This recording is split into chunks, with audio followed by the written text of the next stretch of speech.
Hello and welcome to another episode of Into the Afroverse with your host, William Jones. Into the Afroverse is where we're taking Black folks into the future.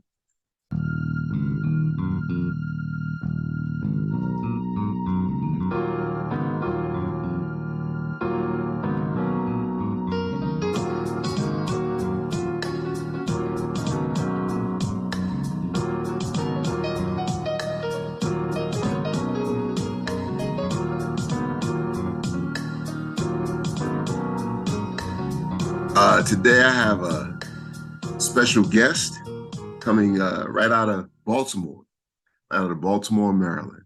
I have Mr. Rob Lee on board today. And what's interesting with Rob Lee is he's a cultural curator and podcaster. Like I said, he's from Baltimore, Maryland, and he's combined his background in podcasting with his experience in data analytics over 10 years.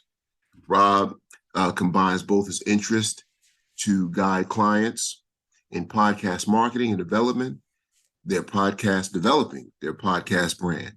In 2019, he started the Truth in This Art podcast that shares authentic stories from creatives in Baltimore City and beyond.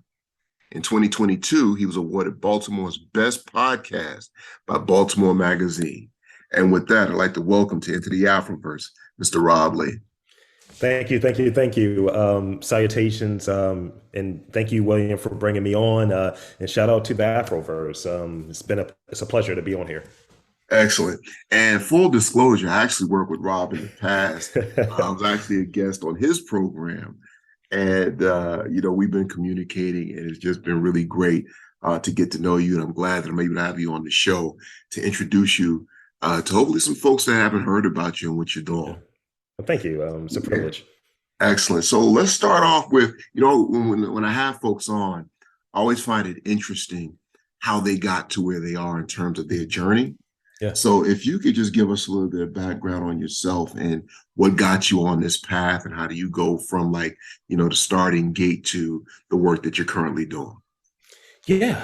I'll say it started in terms of podcasting. It's coming up on 14 years overall, and starting off, I think it goes a little further back where I was kind of recording interviews and conversations with people in high school. I went to Baltimore City College High School, and I was kind of like this guy with a microphone and really interested in kind of capturing conversations and letting folks know we're doing these conversations, but capturing them and really thinking it's some interesting opportunity for storytelling in it. Mhm. So I didn't know that at that point that's what I was doing, is kind of proto podcasting. So in 20, I think it was 2007, I was out of college, started a job with a big marketing company, doing marketing work for a big Fortune 500 company. And it was cool. It was something that was interesting to me, but was always seeking opportunities to do things creatively. So about 2 years into that role, I was completely burnt out. And I remember talking with some friends, and I was like, I want to record our conversations because we're all so busy. We're all not really connecting and hanging out as much as we did while we were all in college. And just it hit me. Maybe I should record these conversations. And Okay. at that time, I was listening to a lot of talk radio, a lot of like kind of morning podcasts, music, and kind of these weird like little news stories that will pop up and get a few minutes here and there. Right. So I had a desire to really spend like an hour or so talking with my friends about these sort of news stories and really getting into the weeds about them. And that grew over the better part of 10 years and really refining what that version of storytelling and sharing these kind of like quirky, goofy, not news, but really they are news stories. Right. Right. And really just kind of getting into my uniqueness and embracing my weirdness and the things that I thought were funny and interesting and being curious. And I also kind of had an interest in pop culture at that time as well. Mhm. So talking about movies and current events. And at that 10-year mark, I celebrated my 10th year anniversary, did a big party for it. But at the same time, I kind of seen the shift. I was more interested in talking about what was happening around us in our community. And Okay. for the better part, during that whole podcast journey, towards the back end of that 10-year period initially, there was Freddie Gray. There were these things that were happening in politics that needed attention, and I wasn't sure if I was qualified to talk about it. And, back in 2019, this is me at that 10-year point.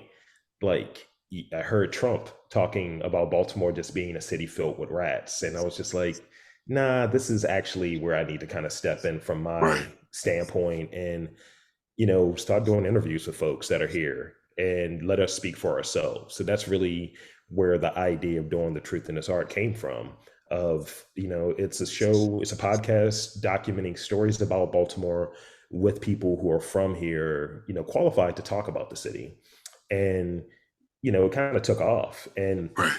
I think part of it, the pandemic had a lot to do with it. People were captive and not just rushing to get to the next thing, but able to have a moment to think about what they were doing, what they were exposing themselves to. And really just taking it upon myself to reach out to folks and have this desire and almost being challenged too. That I had a friend who was in marketing, and I mentioned this idea of doing the series. And she told me, I'd be surprised if you find 20 interesting people in Baltimore to talk to. Whoa. And right there, that was just something else that informed me that, oh, we don't even have this sense of validating and appreciating what we have here, Right. and that these conversations, at least I was aware that these conversations in politics, going back to the Trump thing, are politicized. And it's Mhm. like you're, taking shots at black cities. And I was just like, no, I got to disprove it, disprove Right. idiots. You don't get the blood pressure up, you just Right. disprove idiots. So, in doing that, I started thinking like a lot of cities have these sort of stories of this is the approved upon branding for a city, but I want to get into the weeds. What's really happening in the city? Like I've been doing in these now 450 episodes are Oh, up. wow. Yeah, Congratulations. thank you. And it's really, really big and really fun, and I think it's important to have those stories out there, and also recognizing it's a moment in time. Right.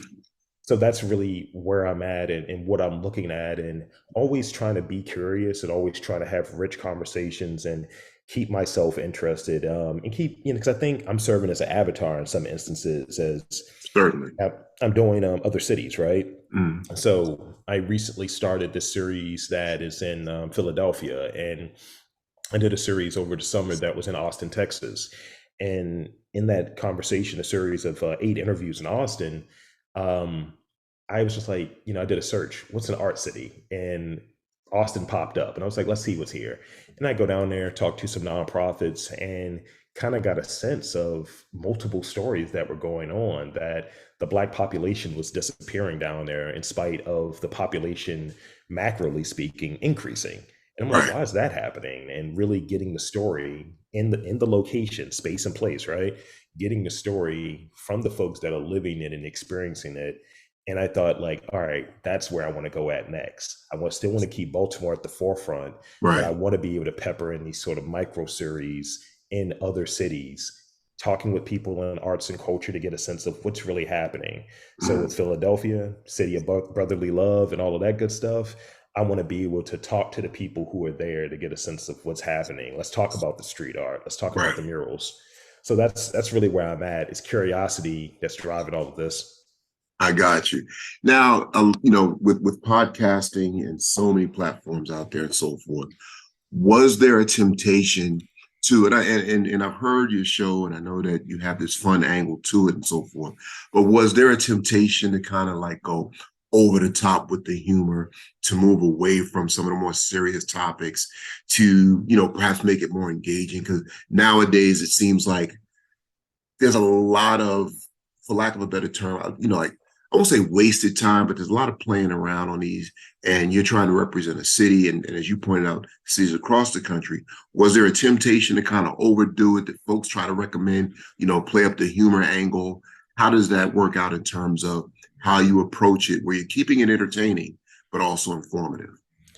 I think what I try to do, and it's good that you mentioned that.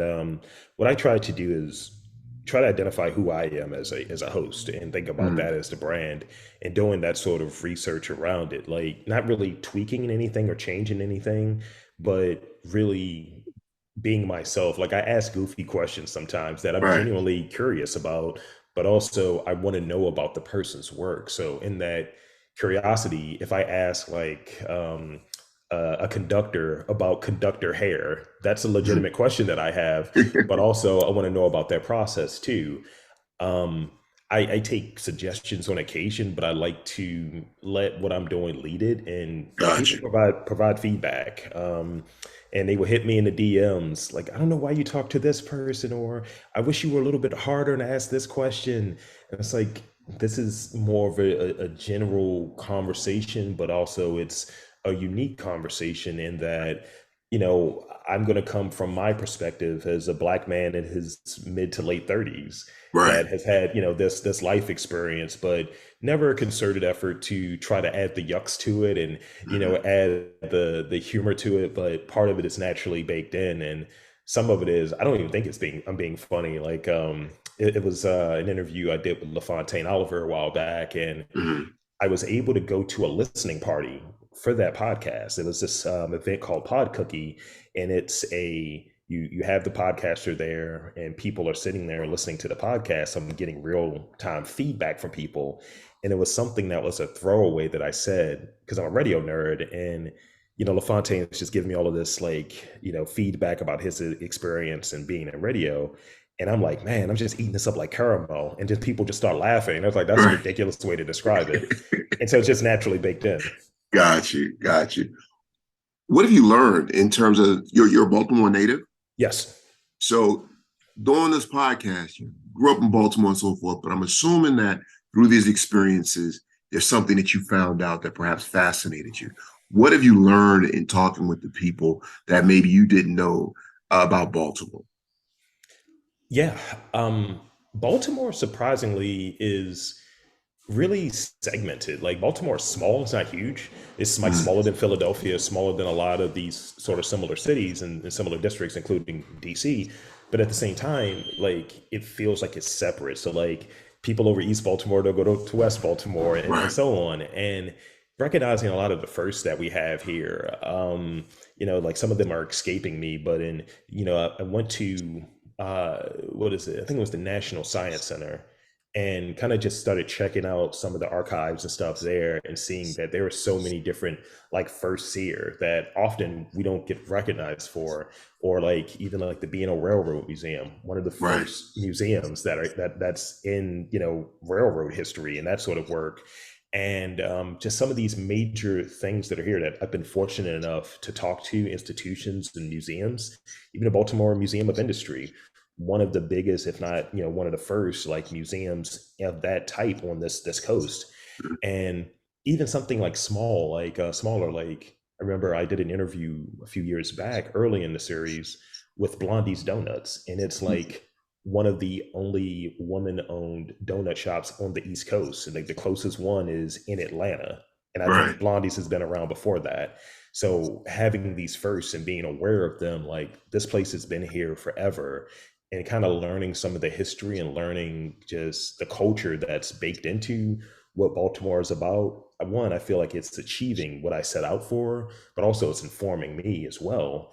And I hear all the time from people, wow, I didn't know that about this place. I didn't know right. we had that here. And, some people have called it anthropology in some instances. And, suggesting when they have friends move into Baltimore or come to visit that they should listen to my podcast first, because that's the Wow. way that they, kind of get like a sense of what's here. That's a huge compliment. That's a Yes. massive compliment. Now, before we get back into the conversation with our guest today, I want to talk about one of this episode's sponsors. Here at Into the Afroverse, we often talk about the various mediums of art and storytelling and how they can be used for positive and social change, especially for Black people worldwide. Well, in the city of Philadelphia, known for its arts and culture, a fantastic organization called Mural Arts Philadelphia believes that art ignites change. Because of their work, Philly has become the mural capital of the world. You should travel there to check it out. Listen to this message from Mural Arts. For over 35 years, Mural Arts Philadelphia has focused on using art not just to beautify, but as a means to provide creative solutions to address Philadelphia's most challenging issues, from giving a second chance to justice impacted individuals, to welcoming immigrants and refugees with open arms, to amplifying the voices and ideas of the next generation. Mural Arts continues to inspire and empower. We believe in the transformative power of creativity. Art is more than just paint on a wall. Art ignites change.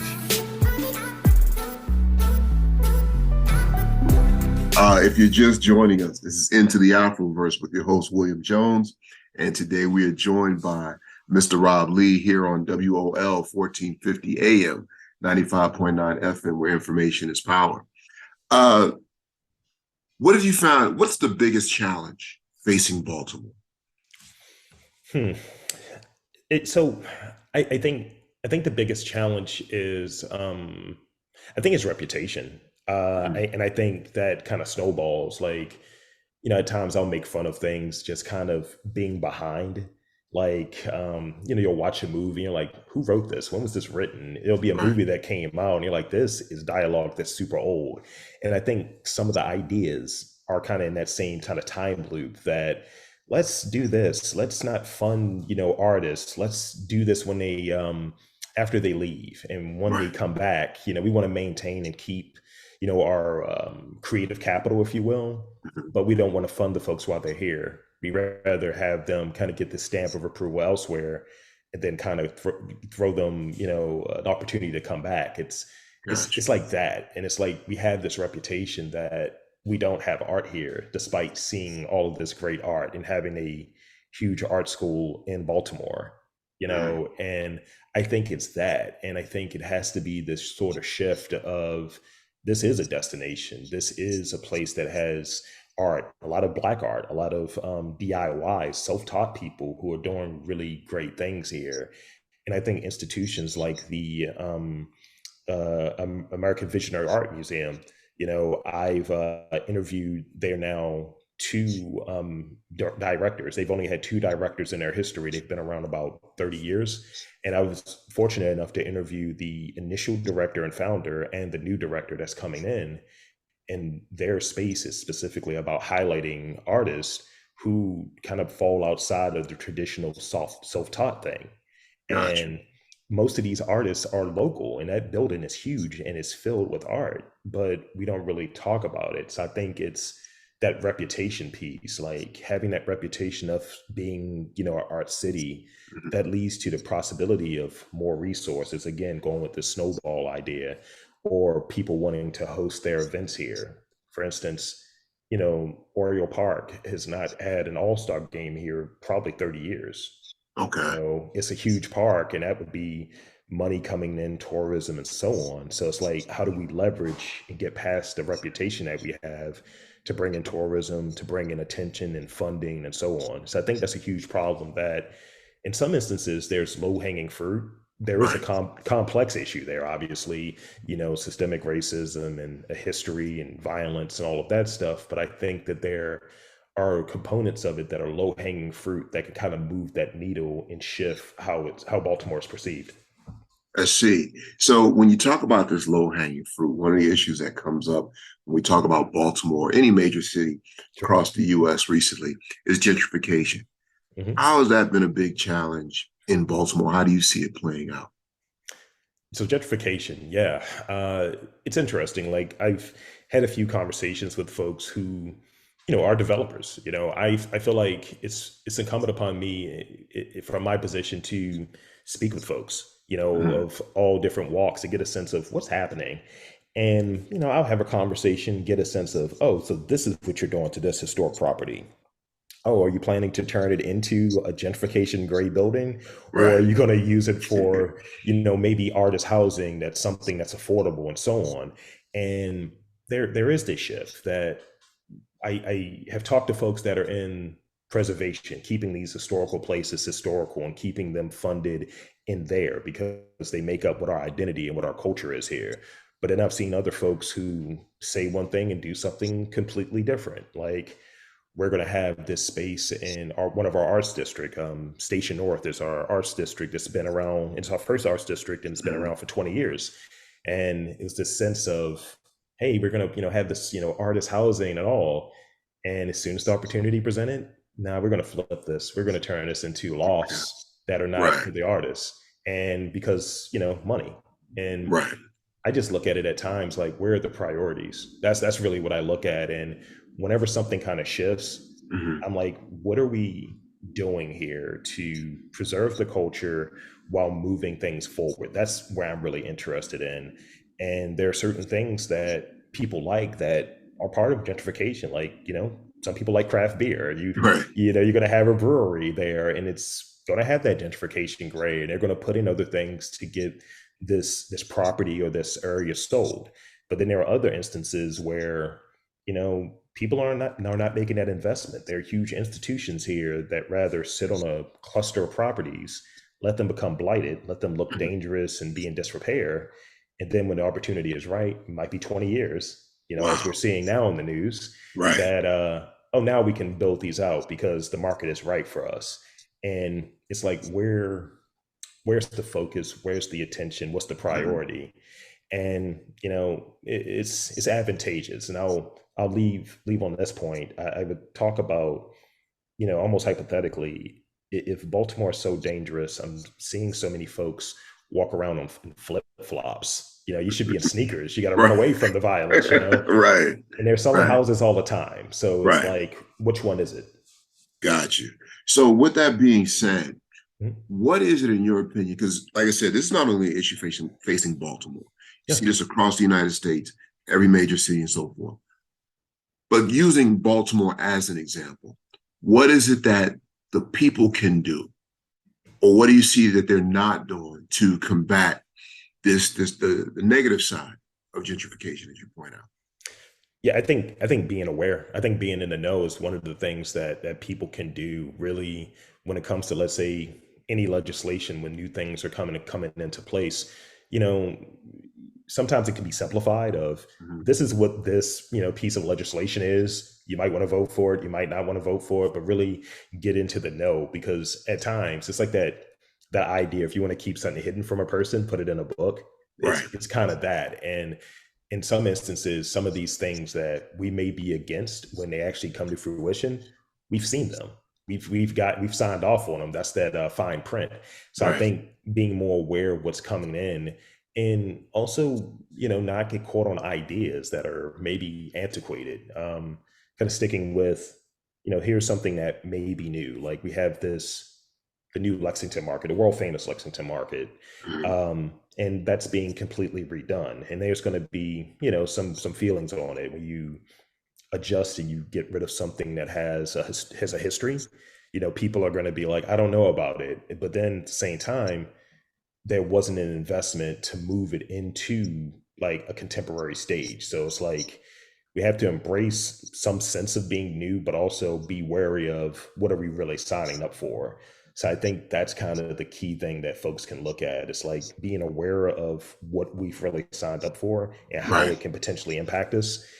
And also being able to say no to things. I think at times parts of Baltimore get sold off in this sense of, let's bring in some people who have no ties to Baltimore because they can do it better.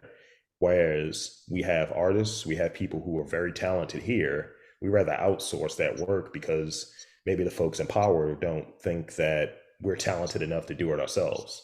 I We just see. haven't we just haven't gotten an opportunity. We'll outsource it to a big name celebrity and so on, and see, maybe you should do it. You should be in charge of this arena. You should be in charge of this. Put your name on it. Give us these funds. But in fact, we may be able to do it and work with them.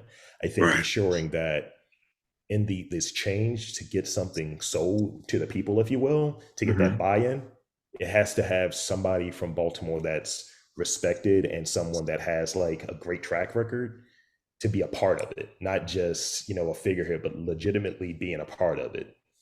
I got you. I got you. And the great thing about that answer, what I like is this can easily translate to any major city. Yeah. across the United States. You can take out Baltimore and you can substitute in, New York, you can substitute in Atlanta, you can substitute in all these different cities and so forth. So I really like that. So you're on into the Afroverse. We're always talking about the future. That's, it's in the title, we're talking, or like I said, we're taking Black folks into the future. What do you see as the future of Baltimore, and what role do you see yourself playing in kind of helping to shape it, or I don't know, fight against it if it's something you're not happy with? How do you see it going? I think that we're going to move up a bit. I think Baltimore is really on the come up in terms of having attention here, having more being a destination in terms of like arts and culture. People coming here. We've had recently we've had big name like classical artists. So we've had Jonathan Hayward, who's a huge like conductor that's now at Baltimore. He's an appointed in Baltimore, the Baltimore Symphony Orchestra. We've had Devon Tynes, who's a just a huge bass baritone like vocalist and performer, classical artist that are calling Baltimore home. And in the interviews I've done with both, I would ask, why has Baltimore become like? Why did you choose Baltimore? Mhm. In getting that sense from them that no, it's culture here, it's people here, people are real here, and it's just describe it in some ways as other cities, and having that shift happen, it's like, oh, okay.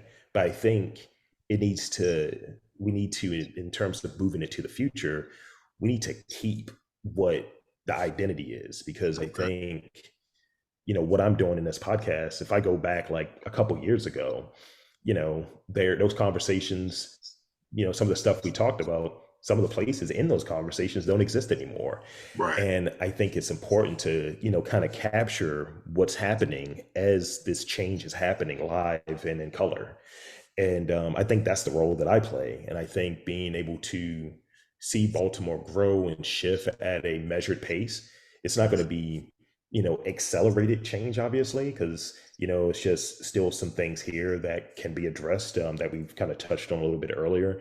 But I think as we move ahead and we have more opportunities, I think arts and culture is going to be at the forefront. I think there has to be a larger investment in that. And that's what I really want to push for and have that kind of community exchange. That's why with sort of these interviews between going to Austin, going to Philly, going to other cities, I'm going there as a representative of Baltimore. Right. I'm bringing Baltimore with me, and hopefully making those connections to, if I reach out to somebody in Philly and say, hey, I want to put on a show with some artists, can I count on you? Would you be interested in being a part of it? I think that there's some opportunity to kind of share resources and share network and maybe bring some people here. I think broadening it and in some ways opening it up in a bigger, badder way, and then being almost unofficial or unofficial, if you will, Right. because I like unofficial. Right. Being the unofficial like tourism magnet in some ways could be something that would be very interesting for me, and kind of this brand of facilitating storytelling that I'm doing. And I think that's what Baltimore has. I think we will be a better version of what we already have here, and Mhm. it being bigger and better and more like almost obnoxiously out there. Like Right. when you talk to somebody from New York, they're from New York. Yes. That's the energy I want from Baltimoreans. I got you. And real quick, because believe it or not, we're coming up to the close. I do want to have you come back to continue to talk about the work that you're doing. But how can folks find you? How can they support what you're doing? Yeah, I'm on all of the social media platforms, and you could find me at the Truth in This Art on Instagram, on Twitter, and on Facebook.